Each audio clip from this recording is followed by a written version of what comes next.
This episode is sponsored by the We As Start Talking podcast. The We As Start Talking podcast is a place for great conversations, topics, and stories from people just like you and me. This podcast is focused on changing the world, one conversation at a time. Each episode features a new guest along with their three hosts. They explore raw, honest, vulnerable, and fun subjects, all in an effort to start talking. I listened to a couple of episodes that were great, and I listened to where they interviewed Gary Arndt, a travel blogger who was he had an amazing story of how he got into it and everything like that, as well as I listened to a two-part special where they talked to the co-founders of Tether, an app focused on breaking down the walls of toxic masculinity. If you crave truth, compassion, understanding, and real-life stories, and you want to be entertained, then you've come to the right place. With episodes released on Monday, Wednesday, and Friday every week, there's always a great conversation waiting for you. The We As Start Talking podcast is available on Apple, Spotify, Google, or wherever you get your podcasts. Check out the We As Start Talking website at www.weas.ca. That's WEAS.ca. At the website, you can meet the host of We As Start Talking and feel free to reach out to the team and say hello. The We As Start Talking podcast, making the world a better place, one conversation at a time. This episode of the PDS is also sponsored by Podcorn. Podcorn is an advertising website where podcasters can get matched with the perfect advertisers that they can choose and they can send proposals to. We've been using Podcorn for a few months now, and we love it. It's kind of changed our whole concept of what monetizing a podcast can be. And we've tried to stay kind of on theme with our podcast. So we've been looking for other podcasts who are advertising on there, and we found some. We found some shows we actually like. So it's really nice to be able to go and look through ads and find something that feels like fits with the theme of your show. The great thing about Podcorn is it's a marketplace that connects podcasters with the sponsor opportunities. You can do a host ad read, interview segments, topical discussions, and more. Podcorn connects you with the sponsors, and there's no middleman. So you can browse and choose the opportunities that are right just for your show, and you can set your own rates, and you can collaborate with the brands directly without any exclusivities. Yeah, and you don't have to worry about losing any of your rights to your podcast or anything like that, because Podcorn is just trying to connect advertisers with people who would put the ad out for them. The mission of Podcorn is to give podcasters transparency, creative freedom, and full control of how and when to monetize. We really do love using Podcorn, so if you want to check it out for your show, the link will be in the show notes.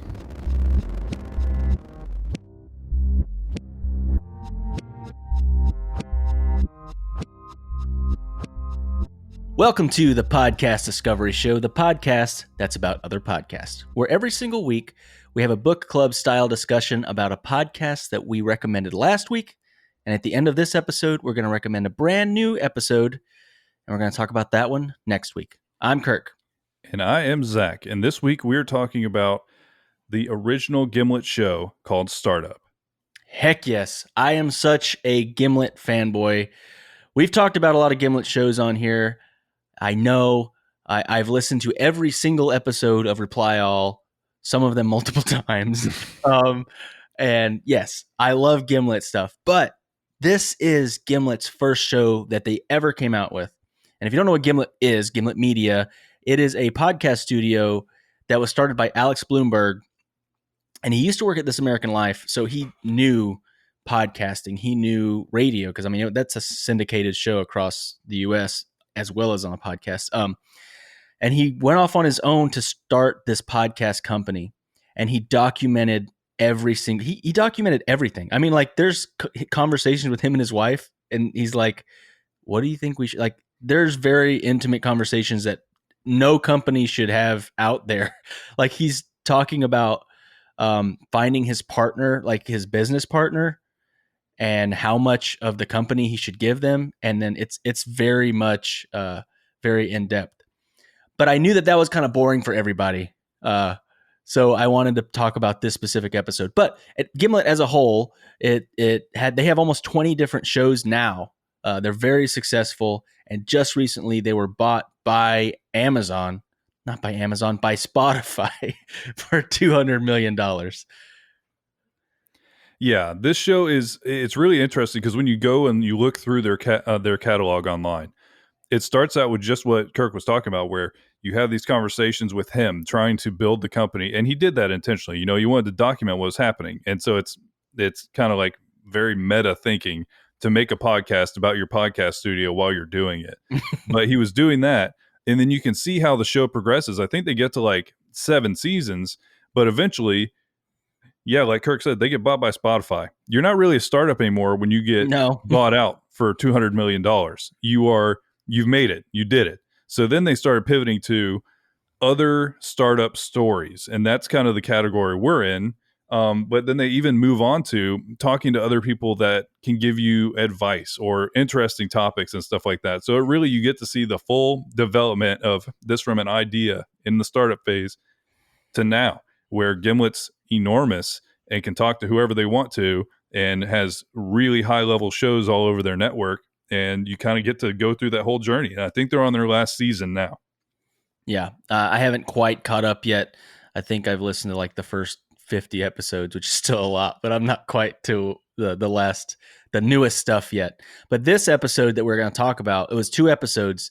It was a 2-parter, and it was all about Twitch. And I thought it was just like so perfect because we live stream the podcast on Twitch. We play games on Twitch. We both watch stuff on Twitch, and Twitch almost didn't exist. And we learned a lot about it from this podcast. In fact, Zach, I want you to start off because it's just a crazy story of where it even started.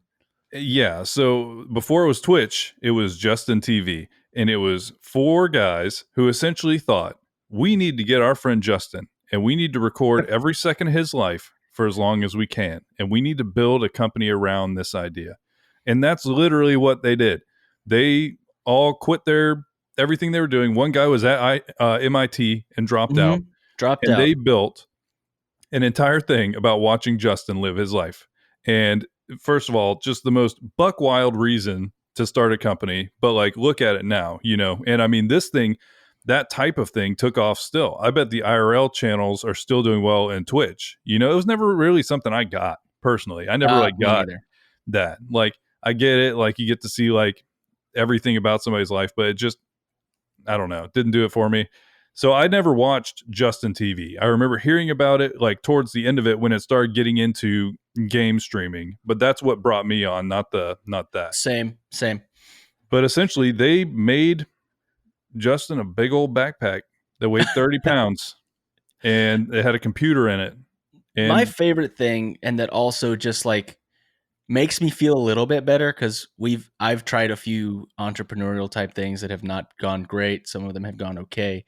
But is that they had so many ideas that just flopped, including Justin TV in a way, you know? I mean, yeah, it almost crashed and burned so many times. But the first idea they had is these 2 friends, the original ones was Emmett and Justin. They were talking, I think they said they were talking at a bar, and like they were excited about this new thing that had come out, which was Gmail. And like, you know what would be really cool with Gmail? What if we had a calendar that was you could almost integrate it with your Gmail, where like you could like set up where you'd get like an email to remind you about something on your calendar. And so they came out with this genius idea of a calendar.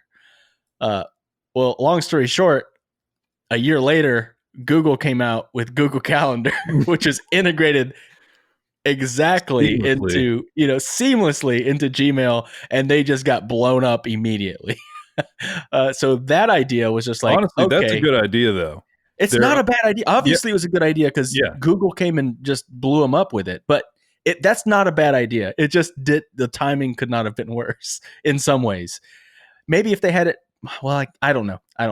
It just it didn't work out. No, it's it just wasn't funny in the cards. that one's a good idea. Their other idea that literally was the one they were pitching when they pivoted to Justin TV was they wanted to turn your blog into a coffee table book. Does everybody remember these? Those giant books they sell at Barnes and Noble that you put on your coffee table? They wanted to make it so everybody who had a blog could just turn their blog into that.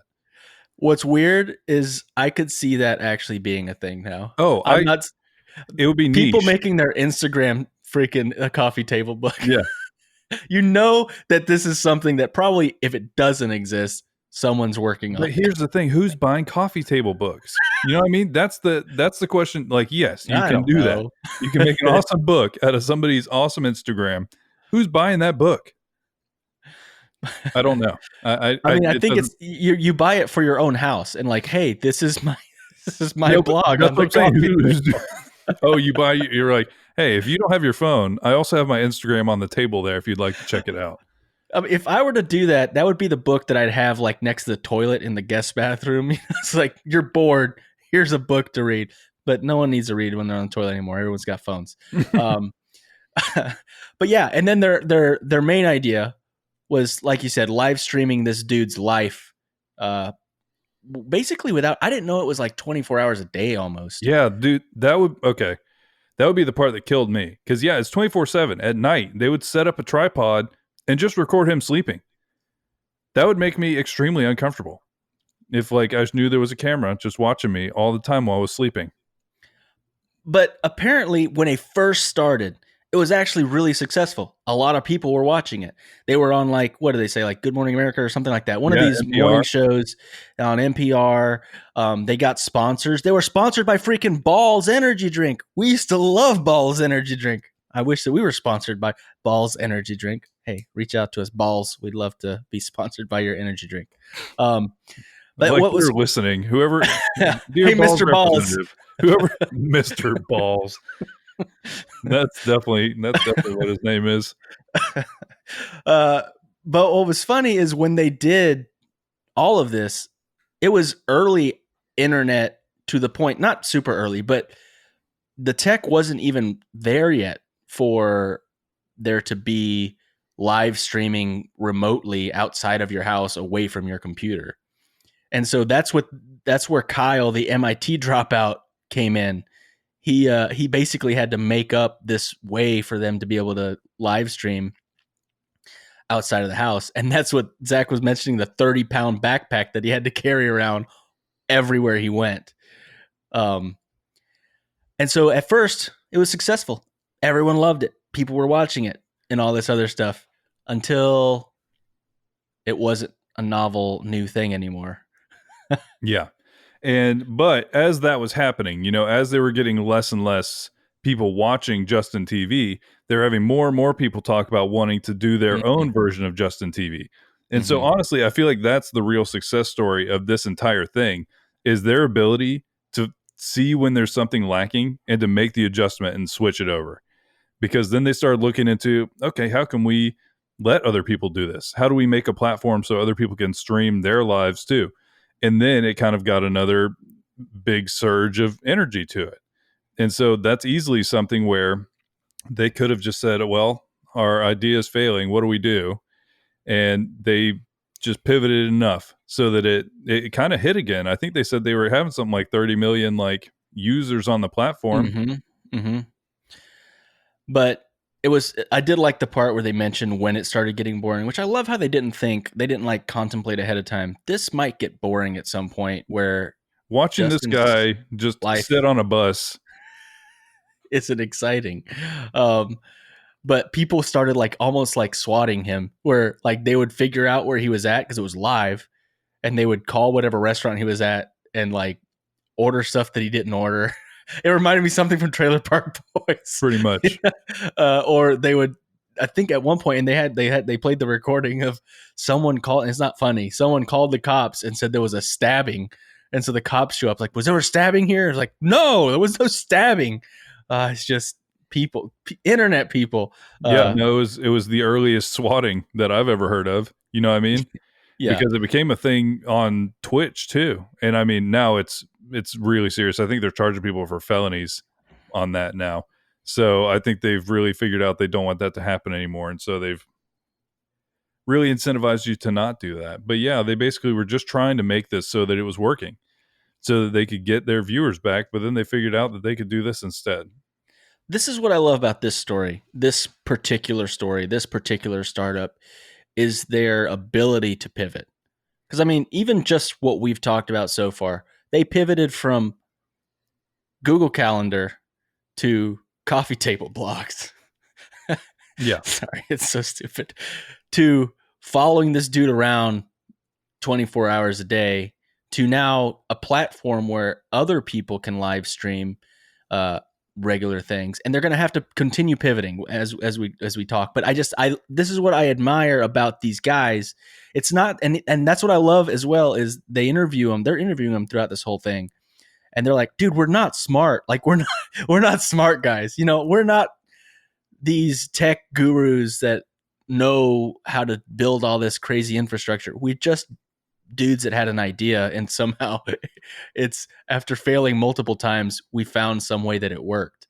And I just love that, like, I don't know, perseverance and not getting too down. They've got down, of course, and I think that's how they figured out the gaming, is because I forget which one of them it was. I think it was Michael, I think it was Michael. I could be wrong.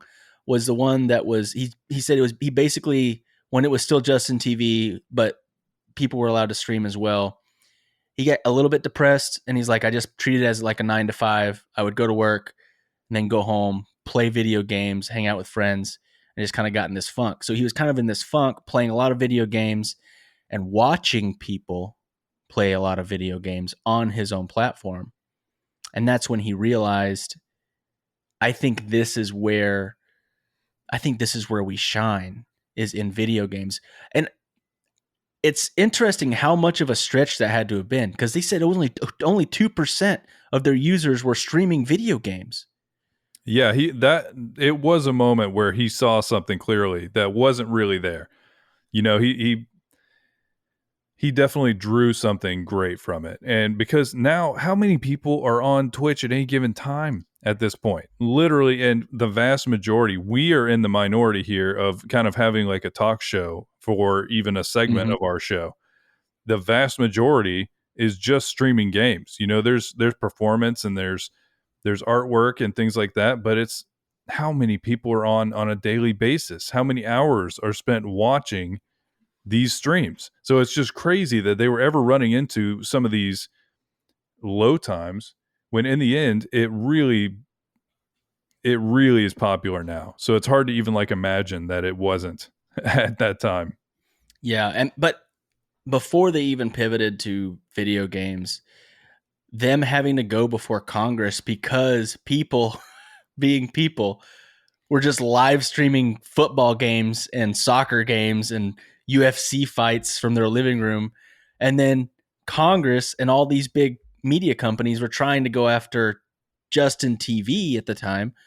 It was crazy. Just this crazy time, this Wild West. That sound clip was kind of annoying to me, honestly. They had some like commissioner there who asked him, they showed a sound clip of I guess the Senate hearing. And some commissioner for one of these major sports was like, I want you to answer morally. Do you feel like it's right that you're stealing copyrighted material? And you can hear him just like, first of all, that's not what they did. That's what somebody random on their platform did. I know. I wanted to yell at that dude immediately. Yeah. It's like, but he eventually just kind of like sat there and waited for it and was like, yeah, that's not at all the scope of what we're trying to do. That was one person doing a thing. That's not like what our platform's about. But yeah, he got grilled. That was Michael, right? And Michael went and got grilled by a bunch of gigantic executives for all of the major sports. And it was pretty wild when I guess they first started. And I mean, we're still dealing with some of these same types of issues, you know, with all the DMCA stuff going on now. Is just a new like face on the same thing, where if even the idea that like video game music can get you a takedown notice and things like that, it's just, some of these things are so novel and we haven't understood them fully to like understand the legal implications of every possible element of it. So we're still kind of going through a little bit of that right now. Yeah, no, for sure.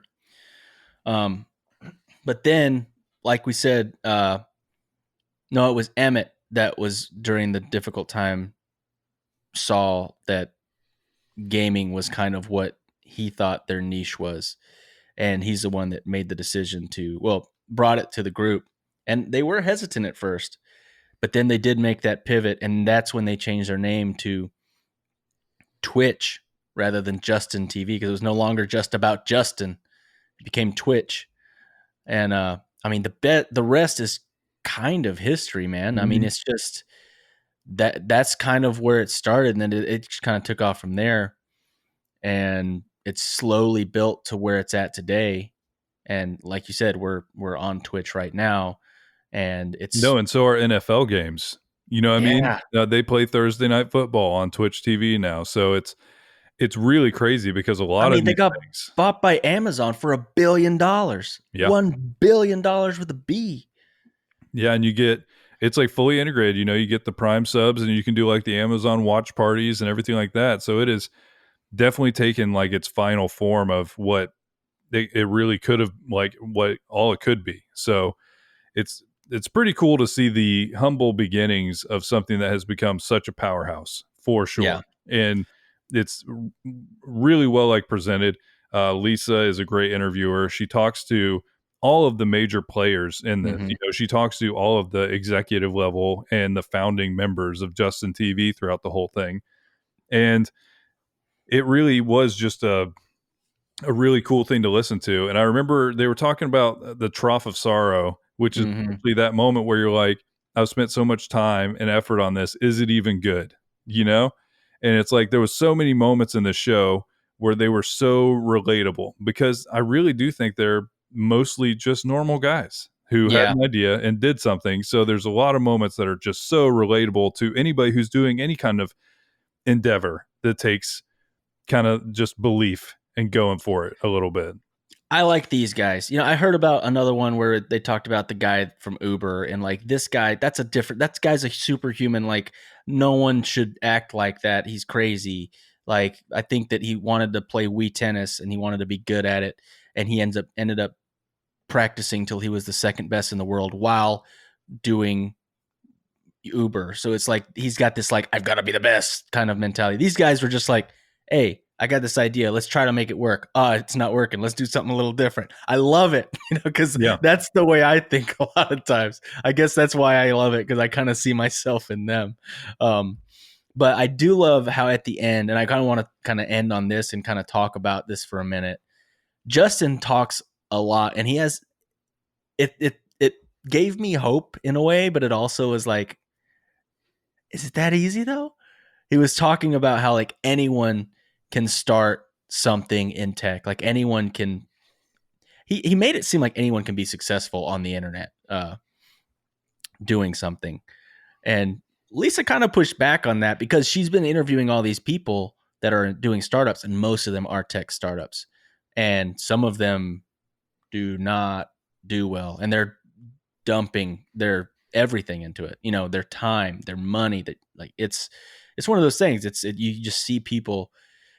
It's funny because from the outside, you're like, yeah, that's not going to work. You should probably stop. But they're too close to it and they don't see it that way. But he's like, yeah, you know, anybody can do it. We weren't special.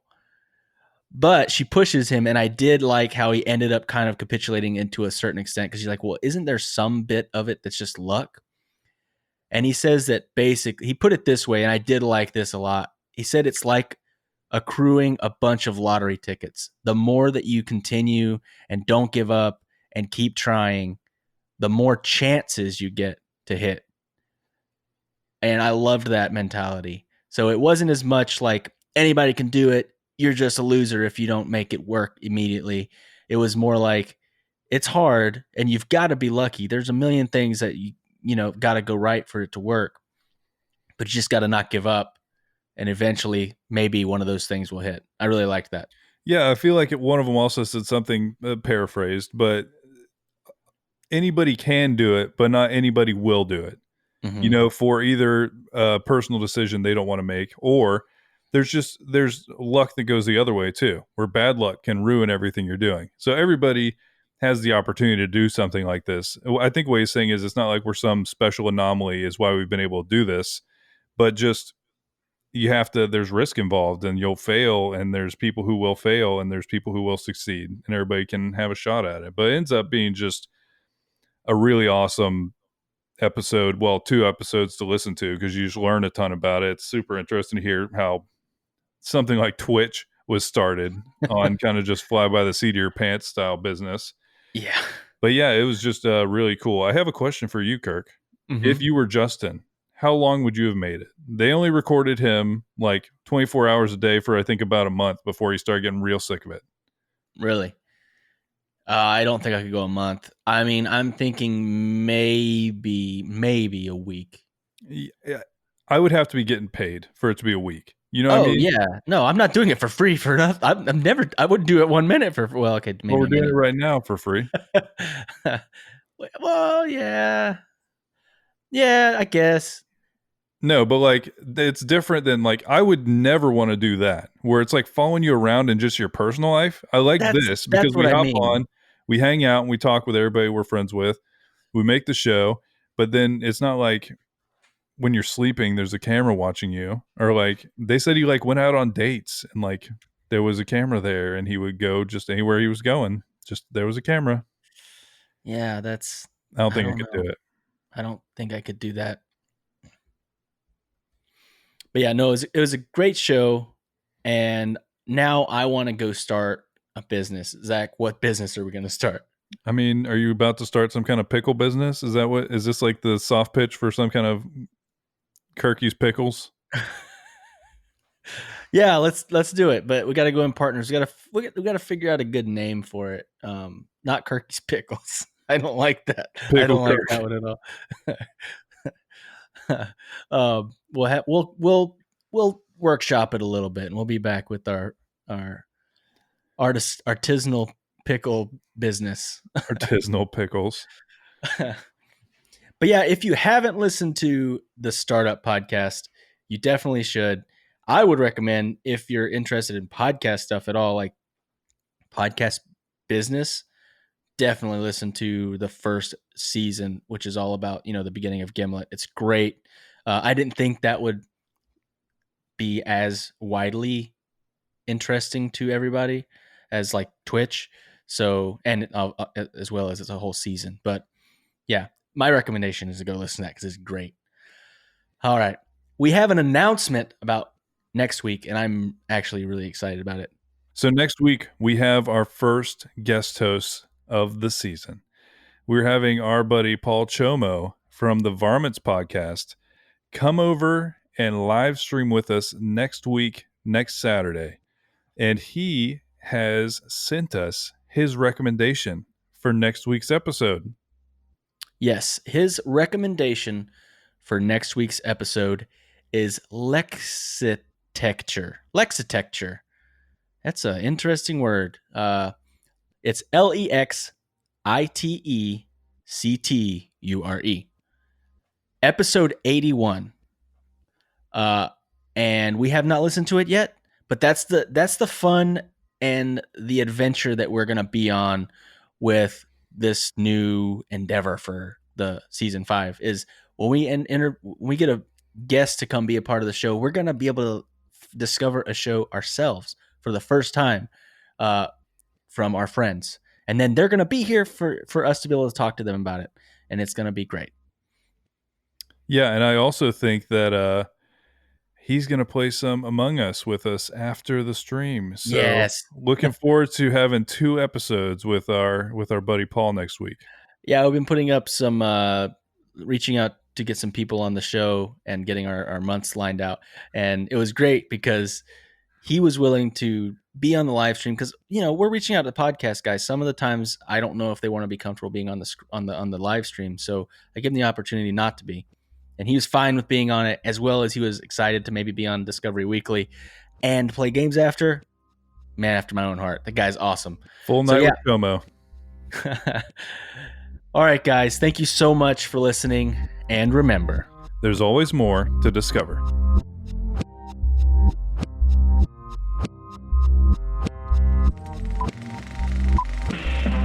This podcast from the Podfix Network. You can check out more shows like it at podfixnetwork.com.